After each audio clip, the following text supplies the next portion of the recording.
తెచ్చి ఈ శుద్ధీకరణ కోడిక కొరకే దేవుడు సిద్ధపరిచిన వర్తమానం లూకాసు వార్త 7వ అధ్యాయం 31వ వచనాన్ని నేను చదువుతాను. జాగ్రత్తగా దేవుని మాటలు మీరు చూడాలని ప్రేమతో తెలియచేస్తున్నాను. అందరూ నాతో కలిసి ఈ మాటలు చెప్పండి. లూకాసు వార్త 7వ అధ్యాయం 31వ వచనం. ఈ తరము మనుషులను, గట్టిగా చెప్పండి, ఈ తరం మనుషులను నేను దేనితో పోల్చదును? వారు దేనితో పోలి ఉన్నారు? చాలు. ఇక్కడ ప్రభువు చెప్తున్న మాటలు ఇవి. ఈ తరం మనుషుల్ని దేనితో పోల్చాలి, ఎవరితో పోల్చాలి అని ప్రభువు మాట్లాడుతూ ఉన్నాడు. ఈరోజు మీకు చెప్పాలనుకున్న సందేశం పేరేమిటంటే, ఈ తరం మనుషులు అనండి. అదిగో ఈ తరం మనుషులు. ఈ తరం మనుషులు ఎలా ఉన్నారో మీకు తెలుస్తుంది. ఇక్కడ ప్రభు మాట్లాడుతూ అంటారు, ఈ తరం మనుషుల్ని దేంతో నేను పోల్చాలి, ఎవరితో పోల్చాలి అని ప్రభు మాట్లాడుతూ ఉన్నాడు. అక్కడ జరిగిన సిచ్యువేషన్ ఏంటి, సందర్భం ఏంటి, జాగ్రత్తగా వినండి, మీకు చెప్తాను. శాస్త్రులు, పరిసయ్యులు, ధర్మశాస్త్రోపదేశకులు ప్రభు ఈ భూమి మీద సంచరించిన కాలంలో వీళ్ళెప్పుడు కూడా దేవుని పరిచర్యకి భిన్నంగానే ప్రవర్తిస్తూ ఉండేవారు.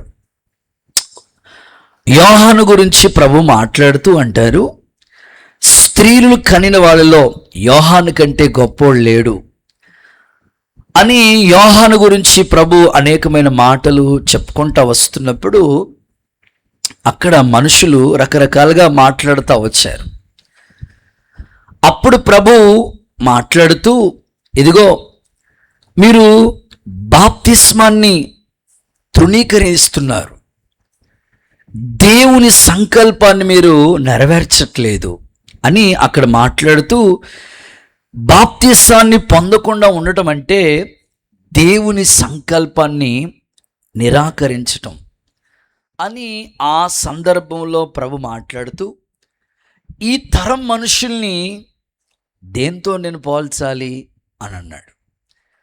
నిజమే కదా, ప్రస్తుత కాలంలో చాలామంది బిడలు బాప్తిసం పొందండి, బాప్తిసం పొందండి అంటే ఎన్నో వాయిదాలు వేస్తూ ఉంటారు. కొంతమంది ఎగ్జామ్ పాస్ అయితే చూస్తానులే అనేవాళ్ళు కొంతమంది పిల్లలు, మరికొంతమంది జాబ్ వస్తే తీసుకుంటానులే, లేకపోతే పెళ్ళికి తీసుకుందాం, అప్పుడే తొందరే ఉంది. ఇట్లాగా బాప్తిస్మాల విషయాల్లో చాలామంది వాయిదాలు వేస్తూ ఉంటారు. అయితే బాప్తిస్మం పొందకుండా ఎవరైతే వాయిదా వేస్తున్నారో వారికి ప్రభు చెప్పే మాట ఏమిటంటే, మీరు దేవుని సంకల్పాన్ని తృణీకరిస్తున్నారు. ఆ మాటకు వస్తే మీ ఇంటోళ్ళ పరిస్థితి ఏంటి? మీ ఇంట్లో మీ భర్త లేదా మీ భార్య, మీ పిల్లలు ఎవరైతే రక్షణ పొందకుండా, మీ నాన్నగారు అయినా, మీ మమ్మీ అయినా, మీ నాయనమ్మ అయినా, పెద్దమ్మ అయినా, చిన్నమ్మ అయినా, ఎవరైనా మీ ఇంట్లో రక్షణ పొందకుండా మిగిలిపోయిన వారి గురించి మీరు ఒక్కసారి మనసు పెట్టండి. వాళ్ళు దేవుని సంకల్పాన్ని తృణీకరిస్తున్నారు. వారితో ప్రభు మాట్లాడుతూ అంటారు, ఈ తరం మనుషుల్ని ఎవరితో పోల్చాలి? నా ప్రార్థన, ఎవరైతే బాప్తిస్మాలకి వాయిదాలు వేస్తున్నారో ఈ రాత్రి వాళ్ళ హృదయం తెరవబడునుగాక, మనస్సు మారి నూతనమై రూపాంతరము చెందుదురుగాక, పరిశుద్ధాత్ముడు వాళ్ళ హృదయాల్ని తెరిచి రక్షణ భాగ్యం వాళ్ళకి అనుగ్రహించునుగాక. ఓకే, ఇప్పుడు సబ్జెక్టులోకి వెళితే, ఈ తరం మనుషులు దేనితో పోల్చాలి అని ప్రభు అంటున్నాడు. నిజమే కదా, ఈ ఇంట్రడక్షన్లో జాగ్రత్తగా మీరు మనసు పెట్టి వినండి. ఇంట్రడక్షన్ అంతా కూడా మనుషుల గురించి మాట్లాడతాను. నా వైపు చూస్తూ ఒకసారి హల్లెలూయా చెప్పండి. మీరు రాస్తున్నారు, విలేకరులాగా రాస్తున్నారు, వందనాలు. కొద్దిసేపు ఇంట్రడక్షన్ మీకు బాగా అర్థమైతే సబ్జెక్టు ఈ తరం గురించి నేను సబ్జెక్ట్ చెప్తాను. ప్రస్తుతం ఇది ఇంట్రడక్షన్ కనుక ఈ తరం మనుషులు ఎలా ఉన్నారనే దాని గురించి మీకు ఇంట్రడక్షన్లో చెప్తాను.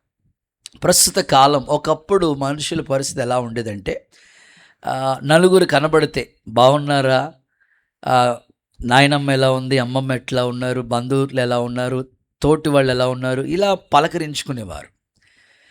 ఇప్పుడు నలుగురు కనబడితే నలుగురు జస్ట్ పలకరించుకుంటారు, కానీ వాళ్ళ చేతిలో మాత్రం ఫోన్ ఉంటుంది. అవును కదా, చూస్తున్నాం కదా. అంత బిజీ అయిపోయారు మనుషులు.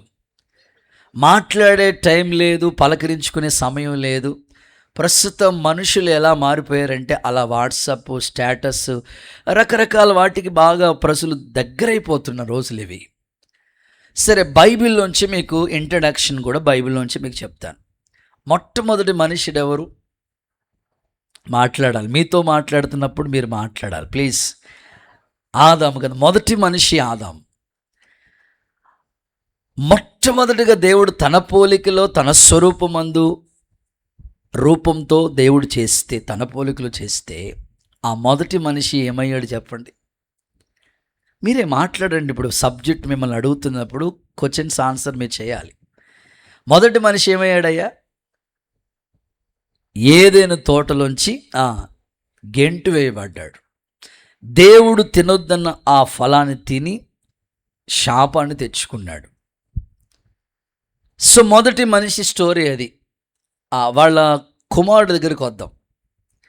ఆదాముని అవ్వను దేవుడు ప్రేమించి, ఆ తల్లి అంటుంది కదా, దేవుని దయ వలన, సబ్జెక్ట్లోనే ఉండాలి మీరు, దేవుని దయ వల్ల ఒక మనుషుని సంపాదించుకున్నాను.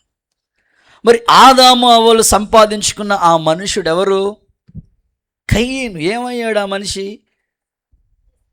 సొంత తమ్ముడి మీదే పగపట్టాడు. అసలు మనుషులు ఎలా ఉన్నారో మీకు అవి చదువుకుంటూ వెళుతుంటుంటేనే చాలా వింతగా ఉంది. సొంత తమ్ముడి మీదే పగపట్టాడు.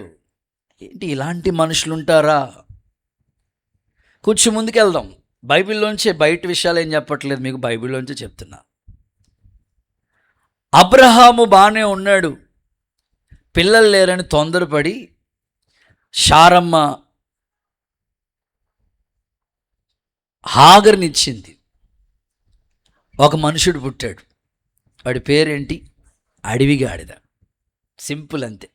షార్ట్కట్లో చెప్పాలంటే అడవిగాడిద. ప్రస్తుతం చూస్తే పిల్లలు కానివ్వండి, యవనస్తులు కానివ్వండి, అడవి పనులు చేస్తూ ఉన్నారు. ప్రస్తుత ట్రెండ్ అలా ఉంది.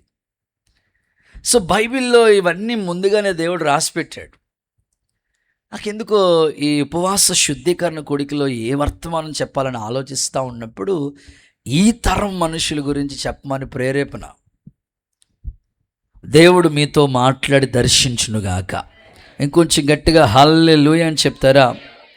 దేవుడు మనిషిని యథార్థంగానే చేశాడండి, కానీ వివిధ తంత్రాలు కల్పించుకున్నాడు మనిషి. ఇలా చెప్పుకుంటూ వెళితే మనిషి మృగంలా మారిపోతున్నాడు, పశువులా ప్రవర్తిస్తున్నాడు. ఎంత ఘోరం అంటే, జస్ట్ ఇందాక నేను వచ్చి ముందే చిన్న న్యూస్, కాకినాడ దగ్గర సామర్ల కోట దగ్గరలో అనుకుంటా, జీ మేడపోడు అనుకుంటా, ముగ్గు కోసం చంపేశారు ఒకరిని. ముగ్గు కోసం ముగ్గులు పెడతారు కదా అక్క, ఆ ముగ్గుల కోసం ఆ పక్కింటావాడు ఈ పక్కింటావాడు గొడవ పెట్టుకుని ఒకరిని చంపేశారు. అసలు మనుషులు ఎంత పశువులా ప్రవర్తిస్తున్నారో ఒకసారి ఆలోచించండి. అసలు ఈ తరం, దావీదు తన తరం వరకు సేవ చేసి ప్రభు దగ్గరికి వెళ్ళిపోయాడట. అసలు ఈ తరానికి సేవ చేయడానికి ఎంత కష్టం అనిపిస్తుందో. అసలు మనుషులు ఎలా అయిపోతున్నారంటే, ఒక మాటలో చెప్పాలంటే మృగం కన్నా దారుణంగా తయారైపోతున్నారు. సో ఈ చివరి దినాల్లో పరిశుద్ధాత్ముడు ఒక్కొక్కరిని దర్శించునుగాక.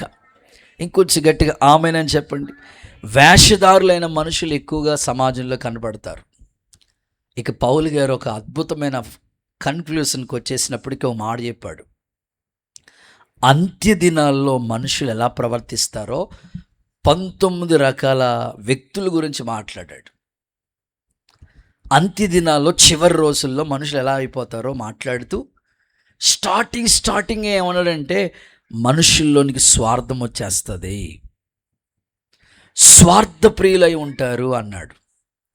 ఆ తర్వాత మాట్లాడుకుంటూ వస్తూ ఏమంటాడంటే కృతజ్ఞత లేనివారు అన్నాడు. ఇంకొక మాట ఏమంటాడంటే దేవుని కంటే సుఖాన్నే ప్రేమించే వాళ్ళు ఎక్కువ అవుతారు. ఇది చివరి ఎండింగ్, అంత్య దినాల్లో మనం ఉన్నాము. ప్రస్తుత కాల మనుషుల యొక్క మనస్తత్వాలు మీరు చూడండి. చాలామంది సమాజంలో దేవుని కంటే సుఖాన్ని ప్రేమించే వాళ్ళ సంఖ్య ఎక్కువైపోతుంది. ఉపవాసం అంటేనే అంత ఇంట్రెస్ట్ చూపించే వాళ్ళు లేరు. దేవుని కంటే సుఖాన్ని ఎక్కువగా ప్రేమించే పిల్లలు కానీ సమాజం కానీ ఎక్కువగా చూస్తూ ఉన్నాం. అయితే ఇలాంటి మనుషుల కాలంలో ఏలియా ఒక మనుషుడు ఉన్నాడు కదా. ఏలియాని గురించి యాకోబు ఒక మాట చెప్తూ, ఇతడు మనలాంటి స్వభావం కలిగిన మనుషుడే, ఆసక్తితో ప్రార్థించినప్పుడు దేవుడు అద్భుతం చేశాడు. చప్పట్లు కొడుతూ ఒకసారి యేసయ్యకి మహిమ చెల్లిద్దామా? ఈ తరంలో దేవుడు నిన్ను ఒక ఏలియాగా నిలబెట్టునుగాక, ఆత్మకార్యము జరిగించునుగాక, పరిశుద్ధాత్ముడు నిన్ను దర్శించి ప్రార్థన పట్ల భారంతో నేను నింపునుగాక. జీవము కలిగిన దేవుని యొక్క నామాన్ని గొప్ప చేయటానికి ఏలియా మనలాంటి మనుషుడే, కానీ ఆసక్తిగా ప్రార్థించి, ఈ చివరి దినాల్లో ప్రార్థన పట్ల నీకు ఆసక్తి పెరగాలి, దైవ కార్యం పట్ల ఆసక్తి పెరగాలి. ఏలియా ఒక్కడి ఇటు పక్కనున్నాడు, అటు ప్రక్కన 450 మంది ఉంటే రోషం కలిగిన ఏలియా చేసిన ప్రార్థన యెహోవాయే దేవుడని ప్రజలు కేకలు వేసే రోజులు రాబోతున్నాయి. చప్పట్లు కొట్టండి ప్రభుకి. అలాంటి ఉజ్జీవాన్ని దేవుడు తీసుకొచ్చునుగాక. నా ప్రార్థన నువ్వు ఏలియాలా ఒక్కడ ఉన్నా పర్వాలేదు, రోషం కలిగి దేవుని కొరకు నిలబడితే దేవుని కార్యాలు నీ ద్వారా దేవుడు జరిగించబోతున్నాడు. నమ్మితే ఒకసారి అందరూ ఆమేన్ అంటారా? రైట్, ఇప్పుడు సబ్జెక్టులోకి వెళదాం. ఈ తరం మనుషులు ఎలాంటి వాళ్ళు? ప్రస్తుతం మీకు మనుషుల మనస్తత్వాల గురించి ఇంట్రడక్షన్లో చెప్పుకుంటూ వచ్చాను. ప్రస్తుతం ఈ తరం మనుషుల్ని వేటితో పోలిద్దామని దేవుడు అడుగుతున్నాడు. అక్కడ ఈ తరం మనుషులు ఎలాంటి వాళ్ళు ఒక 5 మాటలు చాలా క్లుప్తంగా వివరంగా మీకు చెప్తాను. నేను చెప్పే ప్రతి మాటలో తరం తరం అనే మాట కనబడుతుంది మీకు. ఈ తరం మనుషులు ఎలాంటి వాళ్ళు ఒక 5 మాటలు మీకు చెప్పి ఈ సందేశాన్ని ముగింపులోకి తీసుకొస్తాను. చదువుదాం. మొదటి మాట, మార్కు సువార్త 9వ అధ్యాయం 19వ వచనం. మార్కు సువార్త 9వ అధ్యాయం 19వ వచనం. అందుకు ఆయన విశ్వాసం లేని తరము వారులారా, విశ్వాసం లేని తరము వారులారా, నేను ఎంతకాలం మీతో ఉంటాను చాలక. మొదటి మాట, విశ్వాసం లేని తరము. బర్నబాస్ ఎవరు? విశ్వాసం లేని తరం. ఆమేనని చెప్పండి ఒకసారి గట్టిగా, హుషారుగా చెప్పండి, ఇంకొంచెం గట్టిగా హల్లెలూయా చెప్పండి. రైట్, విశ్వాసం లేని తరం. ప్రభు ఒక మాట అంటారు, ఈ తరం ప్రజల్ని ఈ మనుషుల్ని వేడితో పోల్చాలి అని అంటే మొదటిది విశ్వాసం లేని తరం. ప్రభు ఉన్న కాలంలో ఉన్నారు, నేటి కాలంలో కూడా ఉన్నారు. ఆత్మీయులు మీరందరూ దేవుడి పట్ల ఎంతో నమ్మకం ఉంది కనుకని ఇక్కడికి వచ్చి కూర్చున్నారు. ఉపవాసంతోనే దేవుని పాదాల దగ్గర గడుపుతున్నారు. అయితే మీలో ఏ కార్యమైనా ప్రభు చేయాలంటే విశ్వాసం లేకుండా దేవునికి ఇష్టలై ఉండుట అసాధ్యం. దేవుని దగ్గరకు వచ్చేవాడు దేవుడు ఉన్నాడని తను అడిగే వాళ్ళకి ఫలం దయచేస్తాడని నమ్మమన్నాడు. కనుక మన విశ్వాస పరిమాణాన్ని దేవుడు ఒక్కసారి పెంపొందింప చేస్తాడు. కొన్నిసార్లు అదేంటో ఎన్నో కార్యాలు మనం కన్నులతో చూసుంటాం, ఎందరో జీవితాల్లో ఎన్నో కార్యాలు చేయటం మనం చూస్తున్నాం. ఆ తర్వాత విన్న సాక్ష్యాలు మన కళ్ళ ముందే, మన ఇంటి దగ్గరే, లేకపోతే మన సంఘంలోనే, బ్రాంచెస్లోనే ఎక్కడో ప్రభు ఏదో ఒక అద్భుతమైన కార్యం చేశాడు. చూసినా కూడా ఇంకా నమ్మని దేవుని పిల్లలు ఎందరో ఉన్నారు. ఈ రాత్రి దేవుడు ఏమని కోరుకుంటున్నాడంటే, ఎన్నో కార్యాలు నీ కన్నులతో చూసినావు కదా, చేసిన కార్యాలు చూసావు, విన్న కార్యాలు విన్నావు. మరి ఇన్ని జరిగినప్పుడు కూడా ఇంకా విశ్వాసం నీలోకి రావట్లేదంటే విశ్వాసం లేని తరంలో నీవు ఉన్నావా? ఒకసారి మీరు ఆలోచించండి. కొంతమందికి విశ్వాసం ఉంటుంది, కానీ అది కార్యరూపంలో జరగటానికి, ఇంకో మాటలో చెప్పాలంటే క్రియలు లేని విశ్వాసంగా మిగిలిపోతుంది. సింపుల్గా మీకు కొన్ని ఉదాహరణలు చెప్తాను. చేతులు ఎత్తి ఒక్కసారి హల్లెలూయా చెప్తారా? ఈ సందర్భం ఎప్పుడు దేవుడు చెప్పాడని అంటే, ఒక మూగ దెయ్యం పట్టిన ఒక పిల్లోడిని యేసు ప్రభు దగ్గరికి తీసుకొచ్చారు. అప్పుడు ఇలా అంటారు ఆ తండ్రి, అయ్యా మీ శిష్యుల దగ్గర తీసుకెళ్ళాం, వాళ్ళ వల్ల కాలేదన్నారు, నీ దగ్గరికి తీసుకొచ్చాం, నీ వల్ల అయినా ఏదైనా అవుతే చెయ్యయ్యా అన్నారు. అప్పుడు ప్రభు అంటాడు, నా వల్ల కాలేదంటే ఏదీ లేదు, మొదట నీ వల్ల అవ్వాల్సిన ఒకటి ఉంది, నమ్ముట నీ వల్ల అయితే నమ్మువానికి సమస్తము సాధ్యమే. అప్పుడు ఆ తండ్రి అంటాడు, నమ్ముతున్నానయ్యా, కొంచెం అపనమ్మకం ఉందయ్యా, ఆ అపనమ్మకాన్ని తీసేయండి అయ్యా అన్నాడు. అద్భుతం. నిజంగానే దేవుడు ఆ కుమారుణ్ణి అలా కనబడితే నీటిలో పడిపోతున్నాడు, ఇలా కనబడితే అగ్నిలో పడిపోతున్నాడు. ఎప్పటి నుంచి ఉంది వ్యాధి అంటే బాల్యం నుంచే ఉన్నాడయ్యా. వెంటనే దేవుడు అద్భుతంగా ఆ పిల్లోడిని బాగు చేశాడు. ఈ రాత్రి నేను చెప్పాలనుకున్న పాఠం ఏంటంటే, విశ్వాసం లేని తరంలాగా మనం ఉండకూడదు. నీ విశ్వాసం ఎలా ఉండాలంటే, అదిగో తిమోతి వాళ్ళ అమ్మమ్మలో ఉన్న విశ్వాసం, లోయలో ఉన్న విశ్వాసం వాళ్ళ అమ్మలోకి వచ్చింది కదా, వాళ్ళ అమ్మలో ఉన్న విశ్వాసం తిమోతిలోకి వచ్చింది కదా. నా ప్రార్థన, నీలో ఉన్న ఫెయిత్ నీ పిల్లలకి రావాలి, నీ పిల్లల్లో ఉన్న ఫెయిత్ వాళ్ళ పిల్లల్లో చూడాలి. తరతరాలు నిలిచిపోయేటట్లుగా, బహుతరాలకి సంతోషకారకుడు అయ్యేటట్లుగా యేసు నామములో నీ విశ్వాసం పెంపొందించబడునుగాక. విశ్వాసం లేని తరంలాగా మనం ఉండొద్దు. మరియమ్మను గురించి చెప్తున్న మాట ఏమిటంటే, బహుతరాలుగా ఆమె సంతోషకారకురాలుగా, ధన్యురాలుగా మారింది. ఈరోజు నా ప్రార్థన, అబ్రహాము నిరీక్షణకి ఆధారం లేనప్పుడు నమ్మాడు, విశ్వాసులకి తండ్రిగా మారాడు. అంతేగాని మన జీవితాల్లో ఇది జరగదు అనే అపనమ్మకం మీకు రానివ్వకండి. విశ్వాసం లేని తరంలాగా మీరు ఉండొద్దు. అది మీ కుటుంబంలో వివాహ వ్యవస్థ అయినా కావచ్చు, మీ పిల్లల భవిష్యత్తు కావచ్చు, ఇల్లు విషయమే కావచ్చు, కుటుంబ వ్యవస్థ కావచ్చు, ఆర్థిక విషయాలు కావచ్చు, ఏదైనా కావచ్చు. విశ్వాసం లేని తరంలాగా మీరు ఉండొద్దు. పరిశుద్ధాత్ముడు విశ్వాసాన్ని పెంపొందింప చేయునుగాక. చేతులెత్తి ఒక్కసారి హల్లెలూయా చెప్తారా? పేతురు, యేసు ప్రభు సముద్రం మీద నడిస్తే నేను కూడా నడుస్తానని నడిచాడు. గాలిని చూసి మునిగిపోతా ఉన్న వెంటనే ప్రభు ఒక మాట అంటున్నాడు, అల్ప విశ్వాసి ఎందుకు సందేహపడుతున్నావు అంటే, పేతురులో విశ్వాసం ఉంది, కానీ ఆ గాలిని చూసినప్పటికీ అతని విశ్వాసం కాస్త అల్పమైపోయింది. మీలో కూడా విశ్వాసం ఉంది, కానీ ఆ విశ్వాసం ఏమవుతుందంటే అల్పమైపోతుంది. అల్పం కాకుండా, అవిశ్వాసం కాకుండా అతి శ్రేష్టమైన విశ్వాసంతో అడుగులు వేసే కృప దేవుడు నీకు దయచేయునుగాక. మనం బైబిల్లో విశ్వాస వీరుల పట్టిక చదువుతూ ఉంటాం. ప్రతిరోజు మీరు విశ్వాస వీరుల పట్టిక చదువుతూ ఉంటే మీ విశ్వాసాన్ని ఇంకా దేవుడు పెంపొందింప చేస్తాడు. ఆ అధ్యాయంలో ఒక్కొక్కరిని గురించి దేవుడు మెన్షన్ చేస్తూ, విశ్వాసమును బట్టి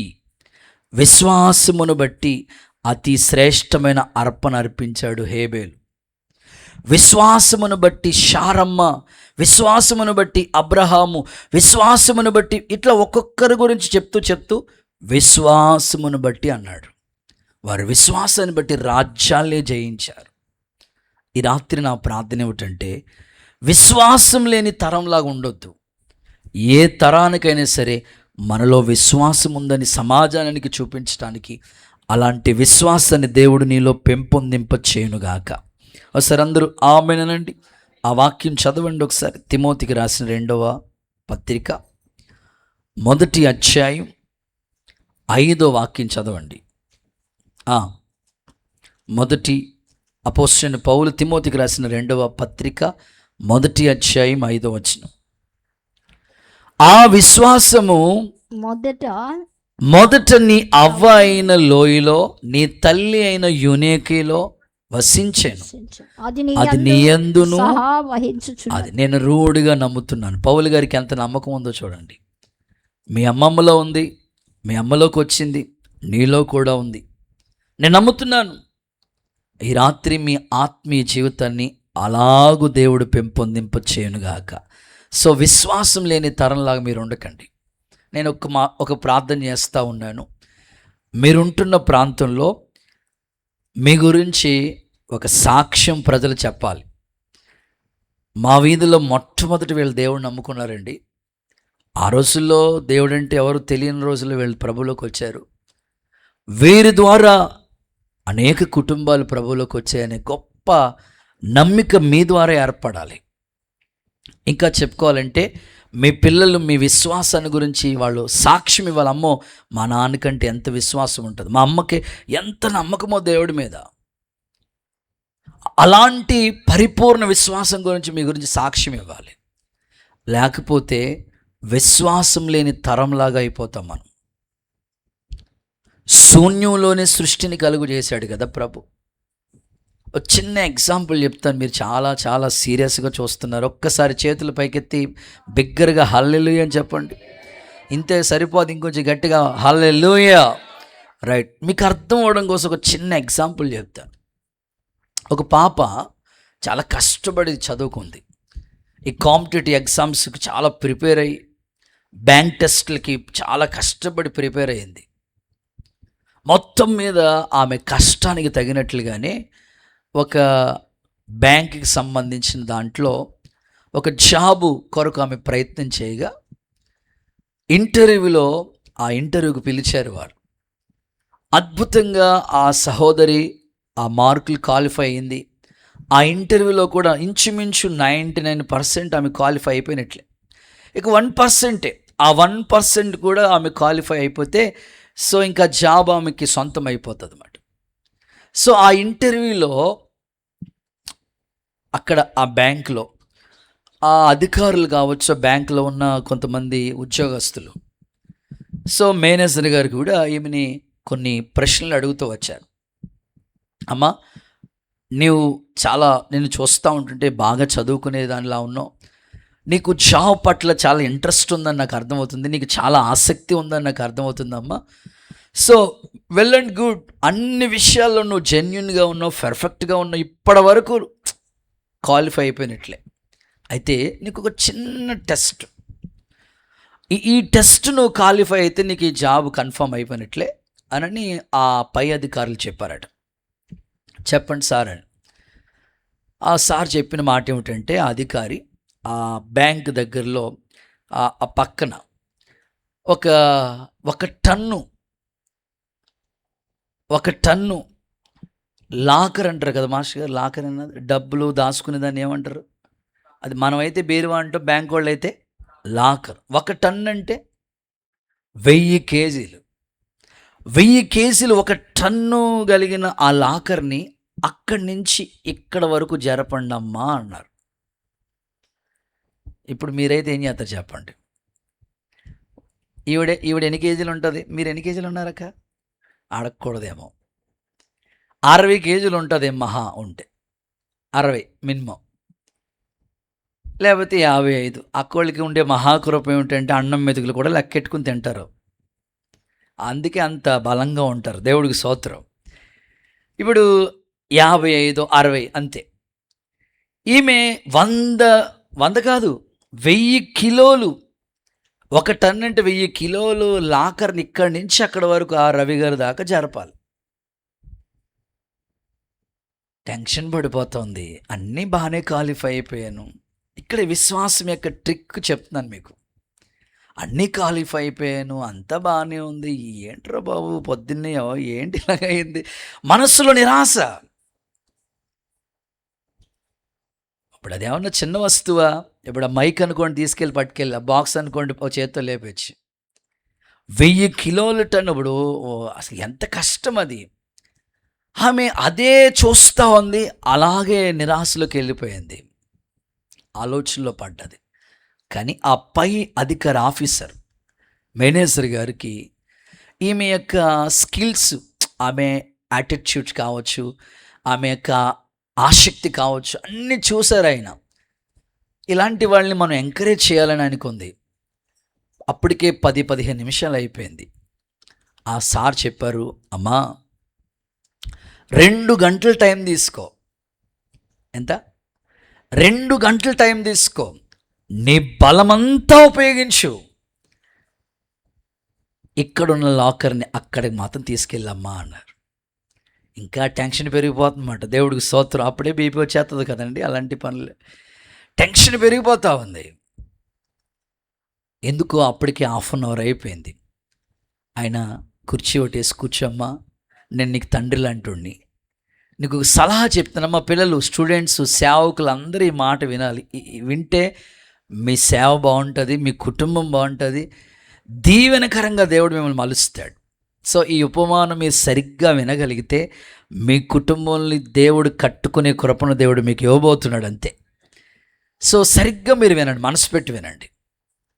కుర్చీ వేసి కూర్చోమని చెప్పి ఆయన కూడా దగ్గరగా కూర్చుని ఇలా అంటున్నారంట, అమ్మా నీకు 2 గంటల సమయం ఇచ్చాను కదా, 2 గంటల సమయంలో ఒక చిన్న క్లూ కూడా ఇచ్చాను నీకు. నీ బలమంతా ఉపయోగించి ఇక్కడున్న లాకర్ అక్కడ వరకు తీసుకెళ్ళమన్నాను. నీకున్న బలం అంటే ఏంటనుకుంటున్నావు? అదే నీ కుటుంబం. దేవుడికి స్తోత్రం చెప్పండి ఒకసారి. 2 గంటల సమయం ఇచ్చాను నీకు. వెంటనే ఆమె మేల్కొందంట. గబగబగబా 2 నిమిషాల్లో ఫోన్లు చేసింది. వాళ్ళ నాన్న వచ్చేసాడు, వాళ్ళ అమ్మ వచ్చేసింది, అత్తగారు, మామయ్య అందరూ బ్యాచ్ బెటాలియన్ అంతా దిగిపోయారు. అవదండి మాస్టర్ గారు, ఇక్కడి నుంచి అక్కడికి జనం వస్తే జాగ్రత్తగా ఇక్కడి నుంచి లాకర్ అక్కడ వరకు తీసుకెళ్లారు.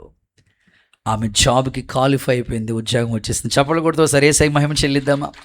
సో నేను ఇచ్చే పాఠం ఏంటంటే, ఈ సందర్భంలో మీకు చెప్పే పాఠం ఏమిటంటే, దేవుడు నీకు ఒకేసారి అన్నీ ఏమి ఇవ్వడం. ఇంకొక మాటలు చెప్పాలంటే, నీకు అన్ని శిల్పాలు ఏమి ఇవ్వడు దేవుడు. బండరాళ్ళు ఇస్తాడు నీ ముఖానికి. స్తోత్రం చెప్పు ఒకసారి. ఆ బండరాళ్ళు నువ్వేం చేయాలి తెలుసా? చెక్కాలి. సేవకులు, ఏంటి ప్రభు ఇలాంటి విశ్వాసం ఇచ్చావు ప్రభు, సంపేతని కాల్చేతని, రాయే ఇస్తాడు నీకు, నువ్వు చెక్కాలి. స్తోత్రం చెప్పు గట్టిగా. ఏంటి ప్రభు నాకు ఇలాంటి భర్తనిచ్చావు, చెక్కు. ఏంటి ప్రభు నాకు ఇలాంటి పిల్లల్ని ఇచ్చావు, చెక్కే డ్యూటీ నీది. నీ బలాన్ని ఉపయోగించు. ఒకేసారి ఎవరు గొప్పోళ్ళు అవరండి. ఒకేసారి మనం ఏది సాధించలేమండి.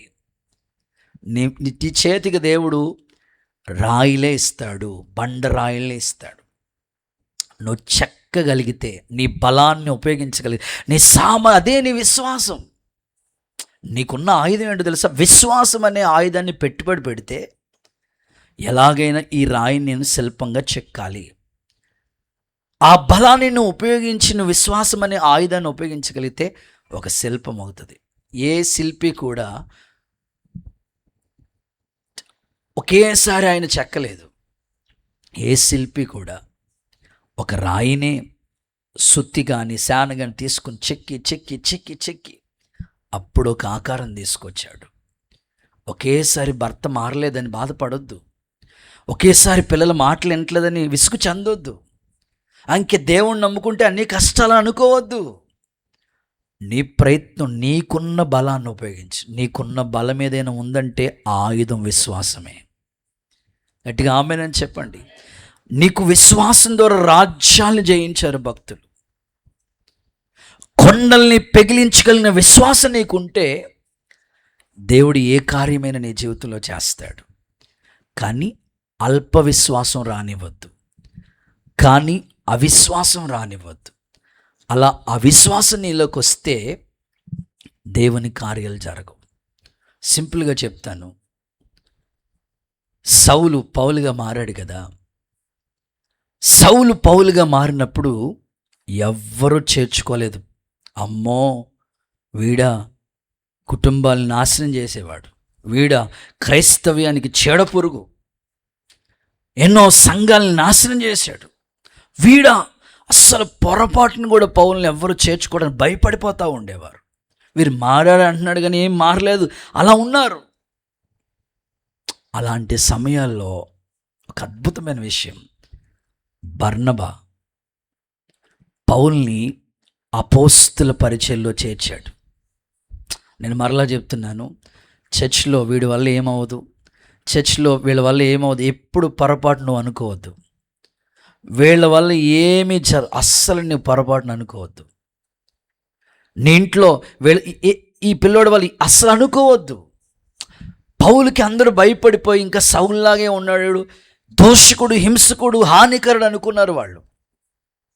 అలాంటి సమయాల్లో ఎవ్వరు పౌల్ని చేర్చుకోకపోతే బర్నబా పౌల్ని అపోస్తుల పరిచర్యకు తీసుకొచ్చాడు. ఎంత అద్భుతం అండి. ఒక ఆణిముత్యంగా తయారైపోయాడు కదండి పౌలు. 14 పత్రికలు రాశాడు, సంఘాలు కట్టాడు. కొట్టండి చప్పట్లు.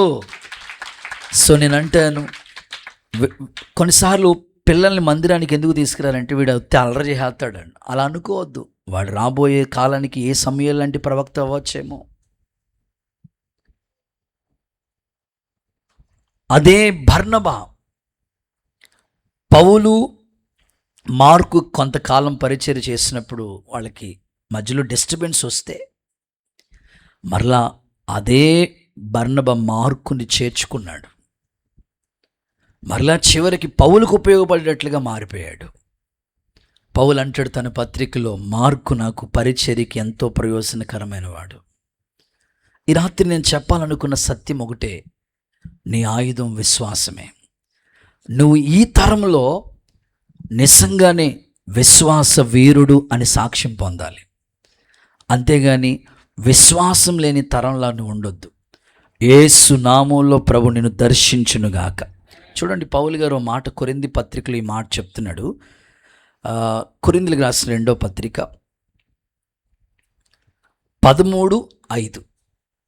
కొరింథీలకు రాసిన 2వ పత్రిక 13వ అధ్యాయం 5వ వచనం. మీరు విశ్వాసం గలవారై ఉన్నారో లేదో, విశ్వాసం గలవారై ఉన్నారో లేదో మిమ్మల్ని మీరే పరీక్షించుకోండి. అసలు మీలో ఎంత విశ్వాసం ఉందో లేదో ఒకసారి పరీక్ష చేయండి. ఇప్పుడు జ్వరం వచ్చింది, అది ఏ జ్వరమో, టైఫాయిడా, డెంగ్యూ ఫీవరా, టెస్ట్ చేస్తేనే కదా తెలిసేది. అలాగే నీలో విశ్వాసం ఉందన్నావు కదా, ఆ విశ్వాసానికి కొన్ని పరీక్షలు ఉంటాయి. ఆ పరీక్షలను నిలబడాలి. అది ఏదైనా కావచ్చు. నీ ఇంట్లో దేవుడు నిన్నొక్కరిని ఎందుకు రక్షించాడు? ఇంకా మీ తండ్రి గారిని, ఇంకా మీ తమ్ముడిని, ఇంకా మీ ఇంటోళ్ళని ఎందుకు రక్షించలేదు? నీ విశ్వాసం ద్వారా వాళ్ళు నువ్వు చేపట్టుకోవాలి, వాళ్ళు రాబట్టుకోవాలి. నీ ఇంట్లో నువ్వు ఒక్కరి దానివే మారు, నీ భర్త మారలేదు, నీ ద్వారా నీ భర్తని పట్టుకోవాలని దేవుడు ఆశపడుతున్నాడు. నీ విశ్వాస పరిమాణం మీద ఆధారపడి ఉంది. నీ విశ్వాస పరిమాణాన్ని బట్టి. నాకు సేవకు వచ్చినప్పుడు విశ్వాసమే ప్రారంభం నుంచి ఉన్న బిడ్డలకి, విశ్వాసులకు తెలుసు శూన్యమే, కానీ ఆ శూన్యంలో సమస్తము చేయగలిగిన దేవుడు ఉన్నాడని. అలా విశ్వాసంతో ప్రారంభించబడిన పరిచర్యలు ఎన్నో కార్యాలు చూసాం కదా. ఇంకా దేవుడు చేయగలడు. నా ప్రార్థన, ఒక్క యూదు చెంగు పట్టుకుని 10 మందిని తీసుకొస్తాడు. ఈ విశ్వాసంతో మనం అడుగులు వేద్దాం. ప్రభు ఆత్మకార్యం ఈ రాత్రి జరిగించునుగాక. మీ ఇంటోళ్ళు, మీ కుటుంబ సభ్యులు, ఇంకా ఏ కార్యాలైతే జరగకుండా ఉన్నాయో విశ్వాసం పరిమాణాన్ని బట్టి దేవుడు కార్యాలు ప్రారంభిస్తున్నాడు. దేవుడు అలాంటి కార్యం జరిగించునుగాక. రైట్, 2వ మాటలోకి వెళ్ళిపోదాం. సెకండ్, ఈ తరం ఎలాంటిది? ఈ తరం మనుషుల్ని ఎలాంటి వారితో పోల్చుదాం? 1, విశ్వాసం లేని తరం. నువ్వు అలా ఉండొద్దు. నెంబర్ 2, మత్తయి సువార్త 16వ అధ్యాయం 4వ వాక్యం. ఈ తరం మనుషుల్ని దేనితో పోల్చుదాం? వ్యభిచారులైన చెడ్డ తరము వారు. మత్తయి సువార్త 16:4. వ్యభిచారులైన చెడ్డ తరం. అందరూ ఆమెన్ చెప్పండి ఒకసారి, హుషారుగా హల్లెలూయా చెప్పండి. రైట్. 2వదిగా, ఈ తరం ఎలాంటిది? ఈ తరం మనుషులు ఎలాంటి వాళ్ళు అని అంటే బైబిల్ చెప్తుంది చెడ్డ తరం. చాలు. ప్రస్తుతం ఒకప్పుడు పాపం అంటే ఒక అవగాహన వచ్చేదాకా తెలిసేది కాదు. ఒక యుక్త వయసు వచ్చేదాకా పాపం అంటే ఎవరికి తెలిసేది కాదు. ఇప్పుడు చిన్న పిల్లలకి మనం చెప్పలేకపోతున్నాం. అందుకే జ్ఞానం కలిగిన భక్తుడు చెప్తూ బాల్యం నుండి హృదయం చెడ్డది అన్నాడు. చిన్న పిల్లలకు కూడా మనం చెప్పలేకపోతున్న ప్రస్తుత కాలం ఎలాంటిది, ఈ తరం ఎలాంటిది అని అంటే చెడ్డ తరంలో మనం ఉన్నాం. కుటుంబం ఉన్నారు, పిల్లలు ఉన్నారు, భార్య ఉంది, భర్త ఉన్నారు, కుటుంబం అంతా కూడా ప్రస్తుత కాలంలో చిన్నోళ్ళు మొదలుకొని పెద్దోళ్ళ వరకు కూడా చెడు మార్గాల వైపుకి ఎక్కువగా. ఒకప్పుడు చెడుతనం అంటే చాలా చాలా దూరంగా ఉండే మనిషి, కానీ ఇప్పుడు చెడుతనానికి బాగా దగ్గరైపోతున్నాడు. ఈ తరం ఎలాంటిది అని అంటే బైబిల్ చెప్తుంది, చెడ్డ తరం, చెడిపోయింది. ఎలాగా? హృదయపు ఆలోచనలు కూడా చెడిపోతున్నాయి. ఇంకో మాటలో చెప్పాలంటే చెడ్డ మాటలు నోటితో పలుకుతున్నారు. ఇంకో మాటలో చెప్పాలంటే చెడు నడత వాళ్ళు నడుస్తూ ఉన్నారు. చెడ్డ క్రియలు, ఇంకో మాటలో చెప్పాలంటే చెడ్డ సమాచారాన్ని మోసుకొస్తున్నారు. మోషే ఒకసారి దేవుడు మనకి ఇస్తానన్న దేశం ఎలా ఉందో చూసి రండిరా బాబు అని పంపించాడు. 12 మందిని పంపిస్తే, అందుకే మన పెద్దోళ్ళు భలే సామెతలు చెప్తూ ఉంటారు, చూసి రమ్మంటే, మీకు బాగా అలవాటైనట్టుంది కదా, చూసి రమ్మంటారే కాలు చుచ్చే రకం అన్నట్టుగా 12 మందిని పంపిస్తే 10 మంది ఏమో నెగిటివ్గా మాట్లాడుతున్నారు. ఏ సమాచారం తెచ్చారో తెలుసని మోషే దగ్గరికి, అయ్యా మిడతల్లా ఉన్నాం మేము వాళ్ళ దృష్టికి, అయ్య బాబాయ్ కష్టం బాబాయ్, ఇలా మాట్లాడుతున్నారు వాళ్ళు. కానీ ఇద్దరు మాత్రం పాజిటివ్గా, యెహోవా మీ యందు ఆనందిస్తే ఆ దేశాన్ని మీకు ఇస్తాడు. నేటి తరం ఎలాంటిది అని అంటే చెడ్డ సమాచారాన్ని మోసుకెళ్తున్న రోజులు ఇవి. చెడు బాగా స్ప్రెడ్ అయిపోతుంది. మంచి అంత ఈజీగా ప్రజల్లోకి వెళ్ళదు, కానీ చెడు ఈజీగా స్ప్రెడ్ అయిపోతుంది. అందుకే ప్రభు నీతో మాట్లాడుతుంది, ఈ తరంలో నీవు ఉన్నావు. చెడు బాగా విస్తరించిపోతుంది. ఇలాంటి తరంలో నీవే ఒక నీతిమంతుడిగా దేవుని కొరకు నిలబడుదువుగాక. మీరు అడగవచ్చు, అన్నయ్య చెడుతనం ఎలా వచ్చేస్తుంది? చూడండి, మార్కు సువార్తలో కొంత, మార్కు సువార్త 7వ అధ్యాయం, మార్కు సువార్త 7వ అధ్యాయం 21 నుంచి 23 వరకు చదువుదాం. లోపల నుండి అనగా మనుషుల హృదయంలో నుండి దురాలోచనలను, మనుషుని హృదయంలో నుండి దురాలోచన, జారత్వం, దొంగతనములను, నరహత్యలను, వ్యభిచారములను, లోభములను, చెడుతనం, కృత్రిమమును, కామ వికారమును, మత్సరమును, ఇవన్నీ మానవుని హృదయంలో నుండి వచ్చి అపవిత్రపరుస్తున్నాయి కదా. ఇవన్నీ అంటే అక్కడ చాలా లిస్ట్ ఇచ్చాడు. అవన్నీ కూడా ఎక్కడి నుంచి వచ్చినాయి? ఈ చెడ్డవన్నీ, అక్కడ ఆ మాట ఏంటంటే వెరీ ఇంపార్టెంట్, ఈ చెడ్డవన్నీ మానవుని హృదయంలో నుండి వచ్చి మనిషిని అపవిత్రపరుస్తున్నాయి. సో మనిషి హృదయం పాడైపోయింది. అందుకే ఈ హృదయం శుద్ధీకరించబడాలి.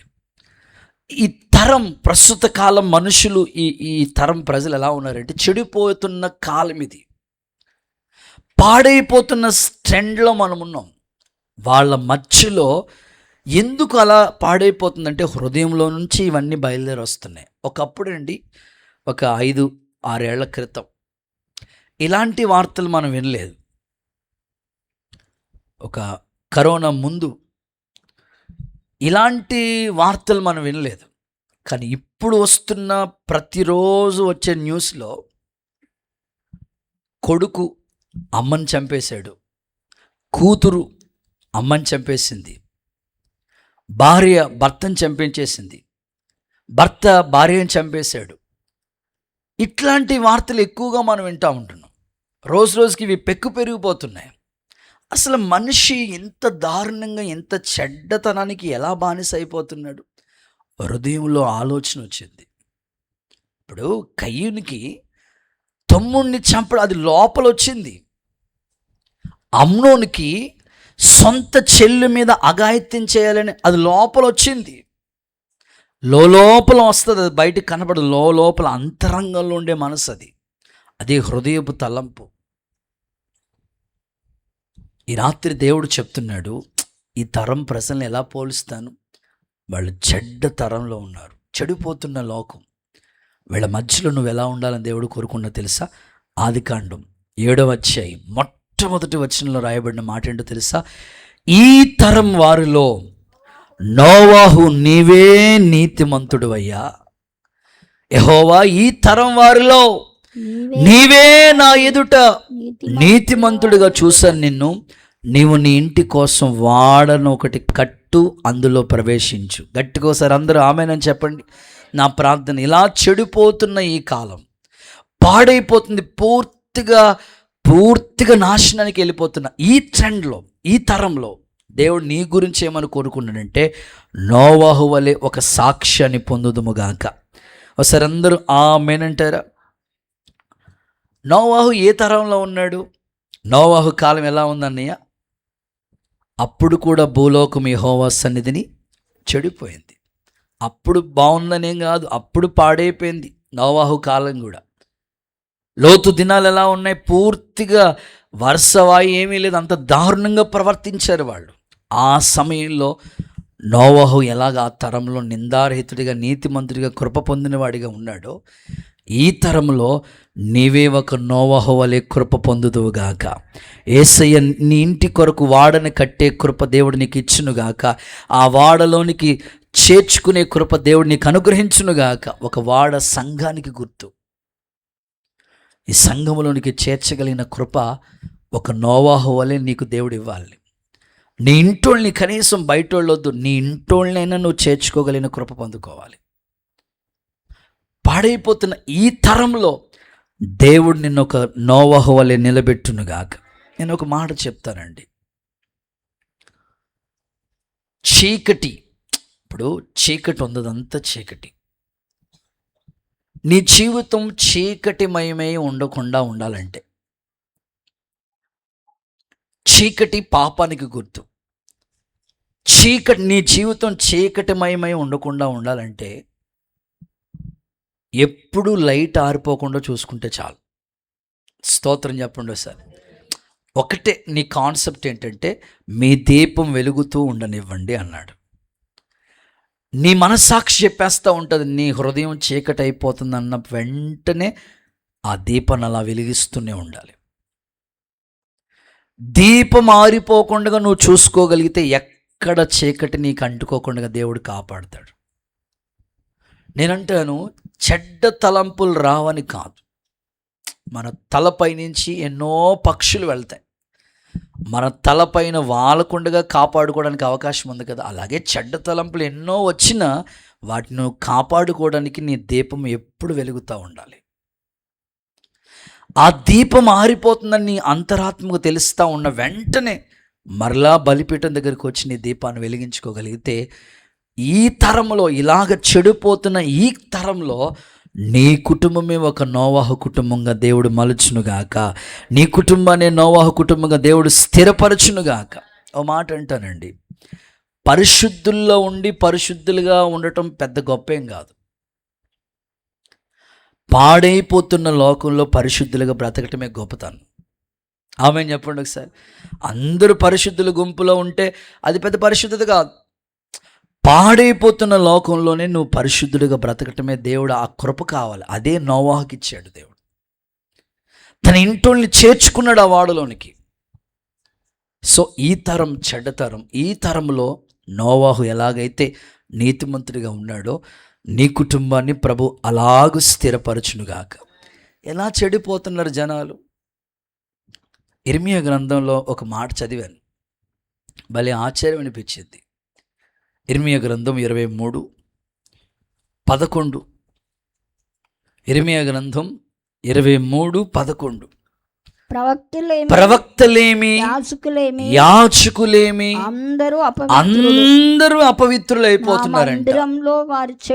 నా మందిరంలో వారి చెడుతనం కనబడింది.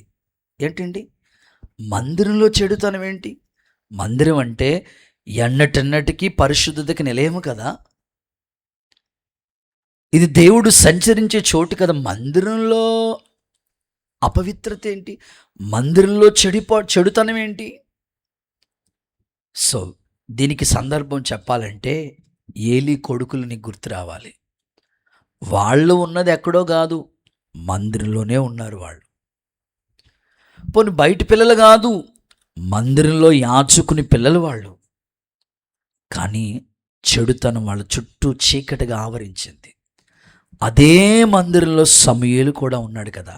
మీరు ఆలోచించండి, సమూయేలు డ్యూటీ ఏంటో తెలుసా? దీపం ఆరిపోకుండా చూసుకోవడమే తన పని. అందుకనే తన దీపం వెలిగింది. ఏలీ పిల్లలు దీపం ఆరిపోతున్న పెద్దగా పట్టించుకోలేదు, అందుకే వాళ్ళ జీవితాలు ఆరిపోయినవి. ఒక సేవకుడిగా, ఒక అన్నయ్యగా మరలా చెప్తున్నాను, నీ అంతరంగం ఎలా పాడైపోతుందో తెలియదు, కానీ నీ అంతరంగానికి తెలుసు గనుక, నీ మనసాక్షికి తెలుసు గనుక ఆరిపోకుండా నువ్వు అప్పటికప్పుడు వెలగటానికి ఇష్టపడగలిగితే, ఆరిపోతున్నావని నీ మనసు కనిపించిన వెంటనే మరలా బలిపీఠం దగ్గరికి వచ్చి ప్రార్థించుకుని, వాక్యం దగ్గరికి వచ్చి మరలా సరి చేసుకుని దిద్దుకుని సంపూర్ణతలోకి వస్తే చెడుతనం అంతా దేవుడు తొలగిస్తాడు, నిన్నే ఒక నీతిమంతుడిగా మార్చునుగాక. So same pattern. యోసేపు వాళ్ళ అన్నదమ్ములు, వాళ్ళ మధ్యలో యోసేపు ఒక్కడ కూడా మంచి క్యారెక్టర్ కాదు. వాళ్ళ నాన్నది మోసమే, వాళ్ళ అమ్మ దొంగ పనులు చేస్తూ వచ్చింది, రాహేల్. యాకోబు మోసగాడు. వాళ్ళ కొడుకులు, వాళ్ళ గర్భమున పుట్టిన కడుపులు ఒక్కొక్కడిది ఒక్కొక్క క్యారెక్టర్. రూబేన్ మెంటాలిటీ వేరు, షిమియోను, లేవి, దాను, నఫ్తాలి, ఒక్కొక్కరిది ఒక్కొక్క మైండ్ సెట్. వాళ్ళ మధ్యలో యోసేపు ఎంత పరిశుద్ధంగా బ్రతికాడండి. ఒకటే పాడైపోయిన లోకమే, చెడిపోతున్న తరమే, వాళ్ళ మధ్యలో నువ్వు ఉండగలిగితే దేవుడిని ఒక యోసేపులాగా స్థిరపరచునుగాక. నమ్మితే ఒకసారి ఆమెనని చెప్పండి. రైట్, 3వ మాటలకు వెళ్ళిపోతాను. 3rd one. 1 విశ్వాసం లేని తరం, 2 చెడ్డ తరం, 3వది సామెతల గ్రంథం 30వ అధ్యాయం 13వ వాక్యం. సామెతల గ్రంథం 30వ అధ్యాయం 13వ వాక్యం. ఈ తరం ఎలాంటిది? సామెతలు 30:13. కన్నులు నెత్తికెక్కిన వారి తరము కలదు. చాలక ఏంటంట, అప్పుడప్పుడు మన వాళ్ళు చెప్తా ఉంటారు, కళ్ళు నెత్తికెక్కిపోయినాయి నీకు. అదే ఆ తరంలోనే ఉన్నాం మనం. సో 3వది కళ్ళు నెత్తికెక్కిన తరం. ఒకసారి నాతో కలిసి ఆమెనండి. కళ్ళు నెత్తికెక్కిన తరంలో ఉన్నాం. ఇప్పుడున్న తరాన్ని దేంతో పోలిస్తాం? ఇప్పుడున్న సమాజం, ఇప్పుడున్న ప్రజలు ఎలా ఉన్నారంటే కళ్ళు నెత్తికెక్కిపోయినాయట. సో వాళ్ళ మధ్యలో మనం ఉన్నాం. మనం ఎట్టి పరిస్థితుల్లో మనకి కళ్ళు నెత్తికెక్కకూడదు.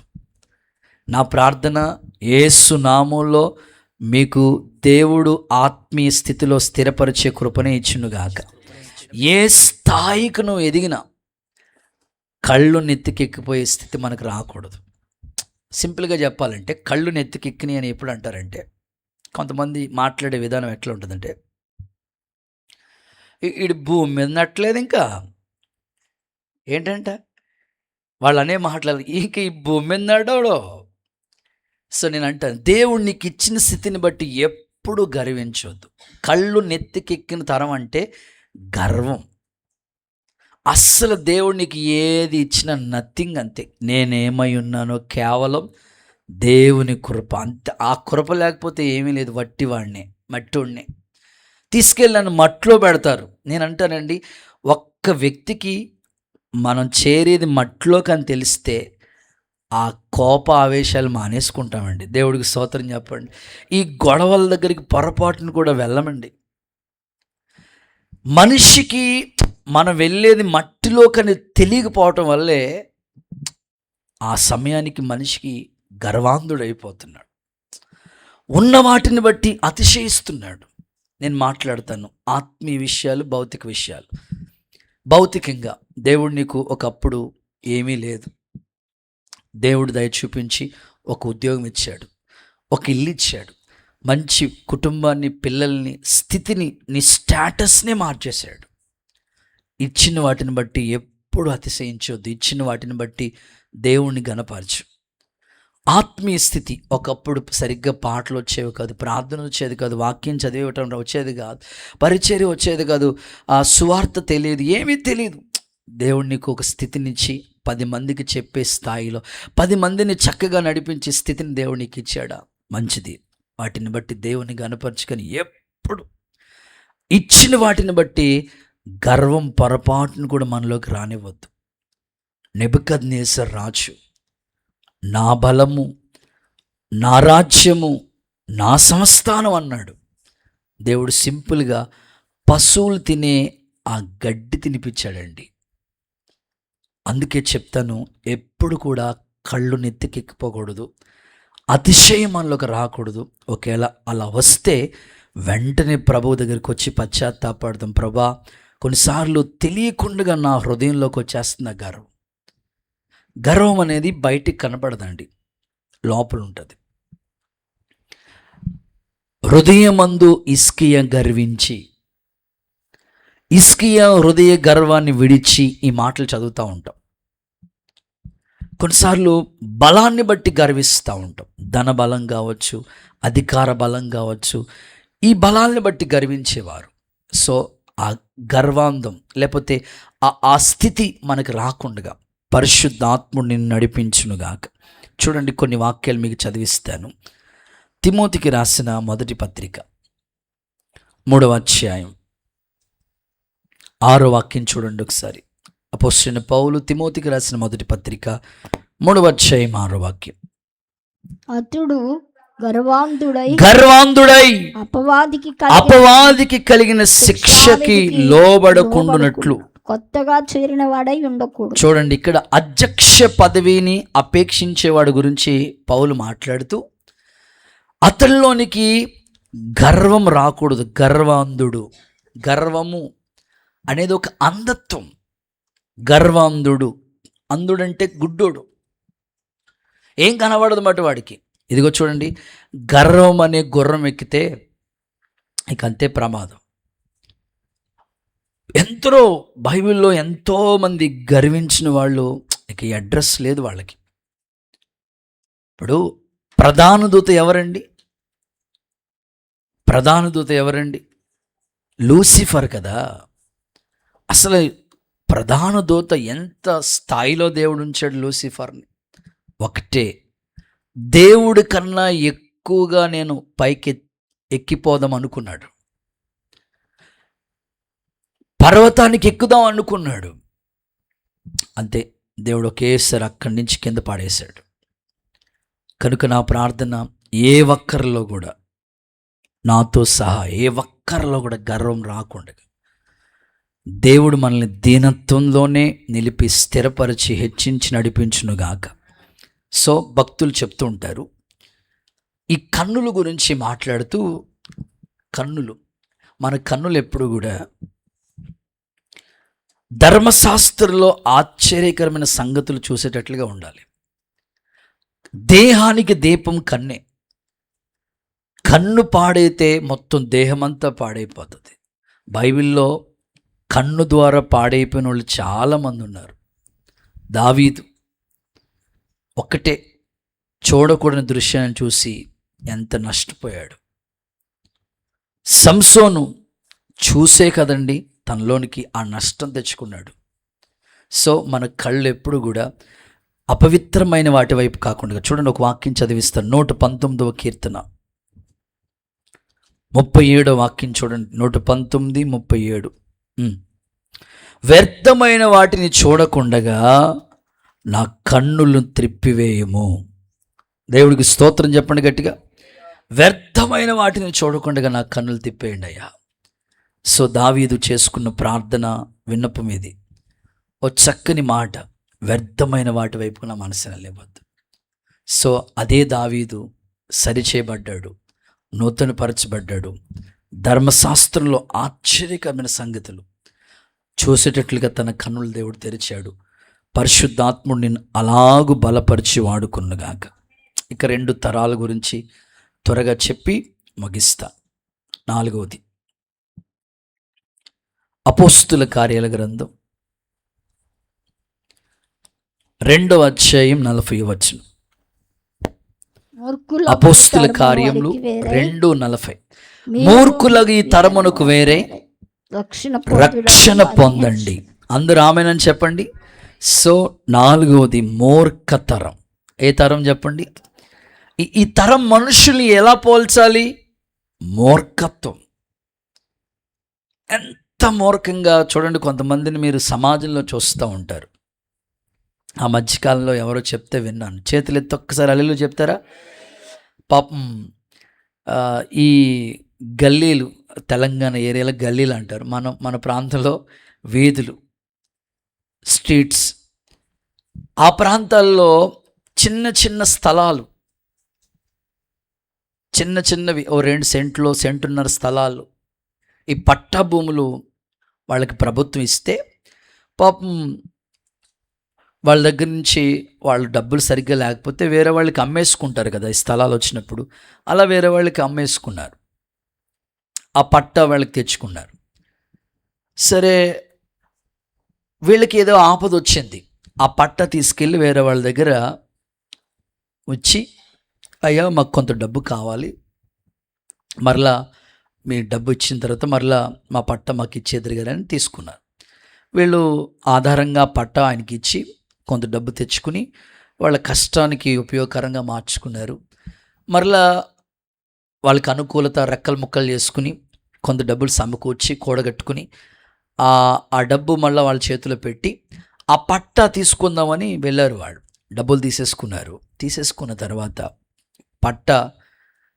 పట్టా లేదు, ఏమీ లేదు, ఎల్లో నీకు దిక్కున్న చోట దగ్గర చెప్పుకో అని ఆయన పూర్తిగా విరోధంగా మూర్ఖంగా మాట్లాడతా. ఇంకో మాటలో చెప్పాలంటే ఆ వీధిలో కొంతమంది రౌడీ షీటర్లు ఉంటే వాళ్ళని కూడా వెనకేసుకొచ్చి, అస్సలు నీకు అవకాశమే లేదనుకుంటే పాపము డబ్బులు ఇచ్చేశారు, స్థలం కూడా వాళ్ళకి లేదు, ఆ పట్టా ఆయన చేతిలో ఉంది. సో ఎంత దారుణం అంటే అంత దారుణంగా మూర్ఖంగా ప్రవర్తించిన పరిస్థితి. ఆ తల్లి దేవుణ్ణి నమ్ముకున్నది. సో ఇంక వేరే దిక్కేమి లేదు, అవకాశం ఏమి లేదు. ఇంటికొచ్చి మోకాళ్ళు వేసి ప్రార్థన చేసుకుందంటే, ప్రభా నేను ఆపదలో డబ్బు కొరకు వెళ్ళాను, వాళ్ళు సహాయం చేశారు, మరలా నా పట్ట నాకు ఇచ్చేయాలి, కానీ ఇవ్వకుండా వాళ్ళు పెట్టేసుకుని వాళ్ళ దగ్గర ఉంచేసుకుని అసలు ఇక్కడ ఇది ఖాళీ చేసేమని ఎంత దారుణంగా మాట్లాడుతున్నారు. మేమైతే ఎవరికి చెప్పుకోలేము, మాకెవరు అండగా నిలబడే వాళ్ళు ఎవరు లేరు. సరే, ఆ మనిషి మీద వెళ్ళి పెద్దోళ్ళని ఎవరైనా తీర్చి మాట్లాడదామంటే ఆయనే 10 మందిని వెనకేసుకొచ్చారు. ఆ రాత్రి ప్రార్థన చేశారంటండి. తెల్లారినప్పటికీ కాళ్ళు చేతులు లేవట్లేదు ఆయనకి. దేవుడికి స్తోత్రం చెప్పండి. నిజంగా దేవుడు చక్కని పనిష్మెంట్ ఇచ్చాడంట. స్తోత్రం చెప్పండి గట్టిగా. సో నేను అంటాను, మూర్ఖంగా మాట్లాడే వాళ్ళకి, మూర్ఖంగా ప్రవర్తించే వాళ్ళకి దేవుడే బుద్ధి చెప్తాడు. సో మనం కామ్గా ఉంటే చాలు, దేవుడే వాళ్ళ మనోనేత్రాలు వెలిగిస్తాడు. గట్టిగా ఆమేన్. సందర్భం మేము చూస్తే మూర్ఖులకు ఈ తరమునకు వేరే ఉండండి. మీకు బైబిల్లో యోబు భార్య ఏమని మాట్లాడుతున్నారు చెప్పండి. ఇప్పుడు అక్కోళ్ళు మాట్లాడరేమో, ఎందుకంటే భార్య అనే పదం వచ్చింది కదా. చెప్పండి అమ్మ, యోబు భార్య గురించి యోబు ఏమన్నాడు చెప్పండి. మూర్ఖురాలు మాట్లాడినట్లుగా మాట్లాడద్దు. ఏ సందర్భం అది? దేవుడి వల్ల మేలేనా, కీడు కూడా అనుభవించాలి. అంటే కొన్నిసార్లు మేలొస్తే నీవు చేసిన ఉపకారములకు, అద్భుతమైన పాటలు, దేవుని నామ ఘనత, పార్టీ అందరికీ. అదే చిన్న కీడు తగిలితే, చిన్న కీడు జరిగితే పాట రాదు, మాట రాదు.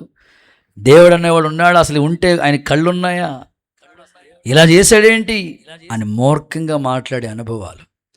సో భార్యతో చెప్తాడు, మూర్ఖులా మాట్లాడినట్లు మాట్లాడద్దు. దేవుడి వల్ల మేలు అనుభవించాలి, కీడు అనుభవించాలి, అంతా నా మంచికే. యెహోవా ఇచ్చిన యెహోవా తీసుకు, దేవునికి స్తుతి కలుగునుగాక. సో మూర్ఖులకు ఈ తరం మధ్యలో మనం ఎలా ఉండాలో తెలుసండి. జ్యోతుల్ని పట్టుకుని, జీవవాక్యం చేత పట్టుకుని జ్యోతుల్లా ఉండాలంట. చూడండి ఫిలిప్పీ పత్రికలో 2:14. మూర్ఖులగు వక్ర జనం మధ్య నిరపరాధులను నిరపరాధులు నిష్కలంకులు నిందీయులను ఆ దేవుని కుమారులు అయ్యేటట్లుగా సనుగులు సంశయాలన్నీ మానేసేసి కార్యాలు చేయడి సమస్త కార్యాలు చేసి జనం మధ్య అలాంటి ప్రజల మధ్యలో మీరు ఎలా ఉండాలో తెలుసా? జీవవాక్యము చేత పట్టుకుని లోకమందు జ్యోతులుగా మీరు కనబడుదురుగాక. ఆమేనని చెప్పండి. నా ప్రార్థన, మూర్ఖుల మధ్యలోనే ఉన్నాం మనం, అయితే వాళ్ళ మధ్యలో నీవు మూర్ఖంగా ఉండకూడదు. జ్యోతుల వలె జీవవాక్యం చేత పట్టుకుని జ్యోతుల వలె కనబడాలి. వారేదో మూర్ఖంగా మాట్లాడాలని మనం ఎట్టి పరిస్థితుల్లో కూడా మూర్ఖంగా మాట్లాడకూడదు. దేవుడు నీకు అలాంటి కృపను అనుగ్రహించునుగాక. దేవుడు నిన్ను దర్శించునుగాక. ఇంకా మూర్ఖత్వం అంటే ఒక మాటలో చెప్పాలంటే తిరుగుబాటు. అది నీ దగ్గరికి రాకూడదు. దేవుడు నిన్ను ఆ దిశగా నడిపించునుగాక. చివరిది, ఆఖరి మాట, ఇది శుద్ధీకరణకి సంబంధించింది. చివరి మాట, సామెతల గ్రంథం. ఈ తరం ఎలాంటిది? 30వ అధ్యాయం 12వ వాక్యం చూడండి. సామెతలు 30:12. తమ దృష్టికి తామే శుద్ధులమని, తమ మాలిన్యం నుండి కడగబడని వారి తరం ఒకటి కలదు. సందర్భం ఏమిటంటే చివరిది, 5వది, తమ దృష్టికి తామే శుద్ధులమనే తరం. ఒక తరం ఉందంట. వాళ్ళు అనుకుంటారంట, నా దృష్టికి నేనే నీతిమంతుణ్ణి, నా దృష్టికి నేనే పరిశుద్ధుణ్ణి. అమ్మో, ఎత్తబడే సంఘం ఏదైనా ఉందంటే మా సంఘమే, అసలు ఏ చచ్చి పరలోకం వెళ్దు. అయ్య బాబోయ్, అసలు వాళ్ళ బాధలు ఎట్లా ఉంటాయంటే, అసలు ఏ సంఘం కూడా పరలోకానికి వెళ్దా, అసలు మేమే పరిశుద్ధులు, మేమే నీతిమంతులు, అసలు మా తర్వాత ఎవరైనా గాబ్రియల్ దూత కూడా అవకాశం లేదు. బాబోయ్, అలా బోధించేవాళ్ళు లేదండి, బోల్డ్ మంది ఉన్నారండి. తమ దృష్టికి తామే శుద్ధులైపోయామనుకుంటారట. అలా అనుకుని మాలిన్యము చేత కడగబడలేని తరం ఒకటి ఉందంట. నేను మిమ్మల్ని అడుగుతున్నాను, ఏ వ్యక్తి కూడా నీతిమంతుడు కాదు. యేసు రక్తంతో కడగబడితేనే మనం నీతిమంతులయ్యేది. కడగబడకుండా నీతిమంతులుగా అవ్వం. ఎప్పటికప్పుడు కడగబడుతూనే ఉండాలండి. అందుకే ఇది శుద్ధీకరణ కూడిక అంటేనే కడగబడుట, శుద్ధి చేసుకోవటం. లోపాలు ఉంటాయి, ఇబ్బందులు ఉంటాయి, లేకపోతే అంతరంగం పూర్తిగా పాడైపోయి ఉంటుంది. మనస్సాక్షి నీ మీద నేరారోపణ చేస్తూ ఉంటుంది. ఒకవేళ వాత వేయబడిన మనస్సాక్షి ఉంటుంది. అలా నువ్వు బలలో చేతులుంచకుండా, పర్లేదులే అనుకోకుండా, నిన్ను నీవే అర్పించుకుని, నిన్ను నీవే శుద్ధి చేసుకుని, తమ దృష్టికి తామే శుద్ధులైపోయామనే తరం ఒకటి వచ్చింది. వాళ్ళకి కడగబట్టలేదు. కడగబడకుండా ఎవరు శుద్ధీకరణ జరగదండి. ఒక పాత్ర ఉంది, ఆ పాత్రలో ఒక ఆహారం సిద్ధపరచో, ఆహారం అయిపోయిన తర్వాత మరలా కడగాలి. మరలా ఆ పాత్ర వాడబడాలంటే మరలా కడగబడాలి.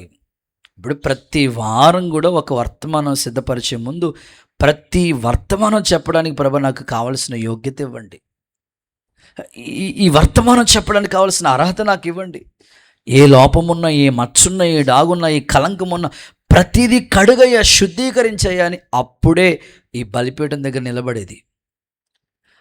కడగబడకుండా, శుద్ధి చేయబడకుండా ఈ పాత్ర వాడబడదు. అందుకే శాస్త్రులు, పరిసయ్యుల గురించి ప్రభు మాట్లాడుతూ, వీళ్ళు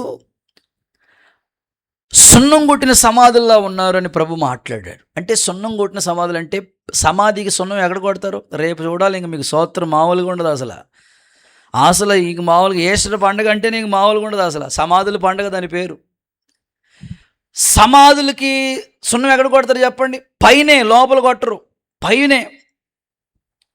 ఇప్పుడు ఆత్మీయులు ఎంతమంది పైనే శుద్ధీకరణ, లోపల మాత్రం అంతరంగం అజితేంద్రియంతో ఉందట. పాత్ర కూడా పైనే కడుగుతున్నారు, లోపల కడగట్లేదు. ఇక్కడ అదే చెప్తున్నాడు, మీకు మాలిన్యం లోపల ఉంటుంది, అది కడగబడాలి. ప్రత్యక్ష గుడారము ముందు లోపల నుంచి కట్టుకుంటా తీసుకొచ్చాడు. లోపల అవ్వాలి, అప్పుడు బయట. సో నీ ఆత్మీయ జీవితం కూడా ఫస్ట్ లోపల కడగబడాలి. ఎక్కడ పర్లేదులే నా మట్టుకు నేను అట్లా అనుకోకూడదట. ప్రభా నా మట్టుకు నేను శుద్ధి చేయబట్టం కాదయ్యా, నా అంతరంగం పరిశుద్ధపరచబడాలి. ఇంకా ఈ లోపం ఉందయ్యా, ఇంకా ఈ అవిధేయత ఉంది ప్రభా, ఒక్కసారి మాలిన్యం అంతా కడిగేయండి ప్రభా. అలాంటి శుద్ధీకరణ దేవుడు నీకు దయచేయునుగాక. చూడండి, ఈ మాటలు చదివిస్తాను. యాకోబు పత్రిక 1:27. 1:27. తండ్రి అయిన దేవుని ఎదుట నిజమైన భక్తి ఏదనగా అని ప్రారంభించి దిక్కులేని పిల్లలను ఇబ్బందుల్లో ఉన్న వాళ్ళని పరామర్శించి, ఓకే, ఇహలోక చివరి మాట మాలిన్యం అంటాడు, తనకు అంటకుండా ఇహలోక సంబంధమైన ఏ మాలిన్యం నీకు అంటుకోకుండా తను తాను ఎవరంతట వాళ్ళు కాపాడుకోవటమే. ఇహలోకానికి సంబంధించిన ఏ మాలిన్యం నువ్వు అంటుకనివ్వకూడదు. ఎవరంతట వాళ్ళే, ఎవరికి వాళ్ళే శుద్ధీకరణ. పేతురుకి అండ్ యోధాకి తేడా ఏంటి తెలుసా? పేతురు అబద్ధాలు కోరి బొంకాడు, యోధా కూడా మోసగాడే. కానీ వీళ్ళిద్దరికి ఉన్న డిఫరెంట్ ఏంటంటే పేతురులో పశ్చాత్తాపం ఉంది. కోడు కూసిన వెంటనే నిజంగా ఆ పశ్చాత్తాప మనసు ఉంది పేతురులో, కానీ యోధాలో పశ్చాత్తాపడి మనసు లేదు. సో మీరు ఆలోచించండి, ఏ మాలిన్యం ఉండిపోయిందో, ఇంకా ఏ లోపం ఉండిపోయింది. పర్లేదులే, ఏం పర్లేదులే అని బల్ల తీసుకోవటం కాకుండా ఆ లోపాన్ని దిద్దుకుని కడుక్కుని పరిశుద్ధపరచబడి యోగ్యులుగా మార్చబడితే ఈ తరం, పాడైపోతున్న ఈ తరం, తమ దృష్టికి తామే శుద్ధులైపోయి మేమే భక్తులు, మేమే పరిశుద్ధులు, మా సంఘమే ఎత్తబడే గుంపులో ఉంటుంది అనుకునే వాళ్ళతో ప్రభు చెప్పేది ఏంటంటే, ఇదిగో తమ దృష్టికి తామే నీతిమంతులు అనుకుంటున్నారు, కానీ ఇంకా మాలిన్యంతో కడగబడాలి. నేనంటానండి, ఎవ్వరు పరిశుద్ధులు లేరు. ఏదో ఒక లోపం, ఏదో ఒక అవిధేయత, ఎప్పటికప్పుడు కడగబడుతూనే, ఎప్పటికప్పుడు శుద్ధీకరిస్తూనే కృప పొందినట్లు కృపాసనం యొద్దకు చేరాలి. ఆమెను చెప్పండి ఒకసారి. అందుకే సంఘం గురించి చెప్తాడు కదా, మచ్చ ఉండకూడదు, చెప్పండి, డాగు ఉండకూడదు, కలంకం ఉండకూడదు, మహిమగల సంఘంగా మారాలి. అలాంటి శుద్ధీకరణ మనకు కావాలి. అక్కడ మాట్లాడుతూ ఓ మాట అంటారండి, మీరు చదివిన ఆ సామెత గ్రంథంలో ఒక మాట ఉంటుంది.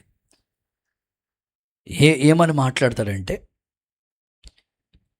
తల్లిదండ్రుల్ని దూషించే ఒక తరం వచ్చేసిందంట. సో నేను అనుకుంటాను కదా, అది వాళ్ళ ఆత్మీయ జీవితంలో తల్లిదండ్రులే దూషిస్తారంట. వారిని గురించి మాట్లాడుతూ వాళ్ళ కన్ను లోయ కాకులు పీకేస్తాయి, కారు చీకట్లో వాళ్ళ దీపం మారిపోతుంది. ఏమండి, ఆత్మీయులు మనం ఎప్పుడు మనకిచ్చిన తల్లిదండ్రుల తర్వాతే మనం. అలాంటి దశగా మనం నడిపించబడటానికి పరిశుద్ధాత్మను మీ అందరికీ కృపను అనుగ్రహించునుగాక. మీలో నాలో ఉన్న ప్రతి లోపం దేవుడు కడిగి ఎప్పటికప్పుడు శుద్ధి చేయబడి యోగ్యమైన బల్లకి అర్హులుగా మనం అందరినీ దేవుడు మార్చునుగాక. నేను ముగిస్తున్నాను. ఈ తరాన్ని, మనుషుల్ని ఎవరితో పోల్చను? మనుషులు ఎలా ఉన్నారో ఈ తరం ఎలా ఉందో ఒక 5 మాటలు దేవుడు నీ ముందు పెట్టాడు. చెప్పండి. నెంబర్ 1, విశ్వాసం లేని తరం. వాళ్ళ మధ్యలో విశ్వాసం లేని వాడిగా ఉండొద్దు. నీలో ఉన్న విశ్వాసం నీ పిల్లలకి, నీ కుటుంబానికి రావాలి.